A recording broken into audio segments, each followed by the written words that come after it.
इन्होंने कहा कि हम तारीख बताते हैं और हम मंत्रिमंडल के लिए, मंत्री बनने के लिए हम तय करते हैं। हम नहीं तय करते हैं, और न आप बैठकर हमारा तय कर लेंगे। हम जिस गठबंधन में शामिल है उसके नेतृत्व तो अलग है। एक दिल्ली में नेतृत्व बैठे हैं और वहां से लखनऊ को निर्देशित करते हैं, तब कार्यक्रम आगे बढ़ता है। और ये सारे चीजें गठबंधन का एक हिस्सा होता है। आपके साथ गठबंधन हुआ तो भी एक हिस्सा बातों का क्रम रहा है, और वो जो चीजें तय हुई वो चीजें हुई। ऐसा नहीं है कि आपके साथ हमने बेईमानी किया और आपके साथ छल किया।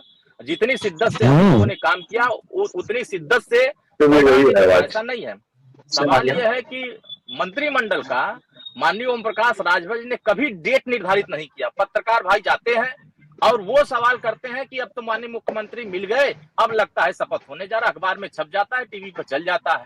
अब उसी को लोग अपना आधार मान लेते हैं कि अब तो होने जा रहा है। लेकिन हमको जो तय पता है वो तो हमें शीर्ष नेतृत्व ने बताया है कि हमको कब करना है और कैसे होना है।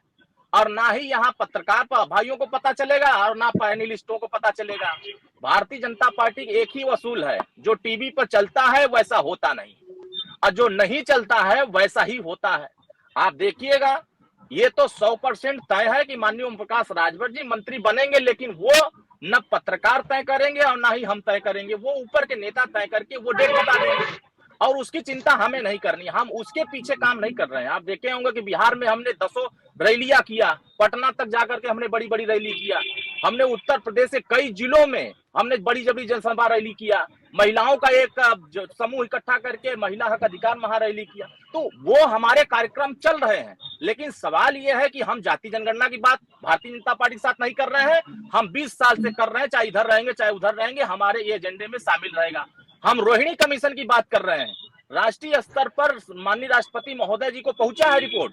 क्या कभी समाजवादी पार्टी ने यह मांग किया कि रोहिणी कमीशन का रिपोर्ट लागू होनी चाहिए?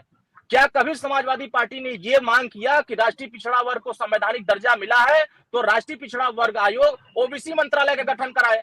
क्योंकि सेंट्रल स्तर पर ओबीसी वर्गों के हिस्सेदारी तभी तय होगी जब उसके मंत्रालय का गठन होगा। कभी इसकी चर्चा नहीं होती।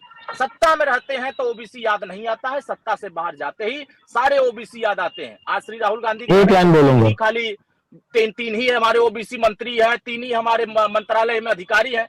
लेकिन समाजवादी पार्टी 20 साल तक सत्ता में रही है, लेकिन कभी जाति जनगणना की बात नहीं कर पाई, कभी रोहिणी कमीशन की बात नहीं कर पाई, कभी सामाजिक न्याय की बात नहीं कर पाई। भले चैनल पर आकर सामाजिक न्याय जाति जनगणना करिए, लेकिन वो जाति जनगणना की बात 20 साल में जो देखा है वो भी आज पूछ रहा है कि आप सत्ता में थे तो नीतीश का फार्मूला क्यों नहीं लागू कर पाए? आप सत्ता में थे तो 27% में जो कोटा निर्धारित था वो कोटा के आधार पर सभी पिछड़े वर्गों को हिस्सेदारी क्यों नहीं दे पाए? तो ये आज पूरे उत्तर प्रदेश के किसी थाने में जाएंगे यादव सिपाही मिलेगा। लेकिन आप बताइए 20 साल के कार्यकाल में एक सिपाही आपने बनाया हो? लेकिन आज बड़े अंतराल में नौकरियां निकल रही हैं, तो उसमें तमाम अति पिछड़े वर्गों के नौजवान उसमें शामिल हो रहे हैं। 20 लाख का रेट पहले था, आज वो रेट नहीं, आज पूरा ईमानदारी से नियुक्ति हो रही है। तो वो सब चीजें आज पब्लिक को दिख रही है। भले आप बड़ी बड़ी बातें कर लीजिए, आप बड़े बड़े दावे कर लीजिए, जनगणना करा देंगे,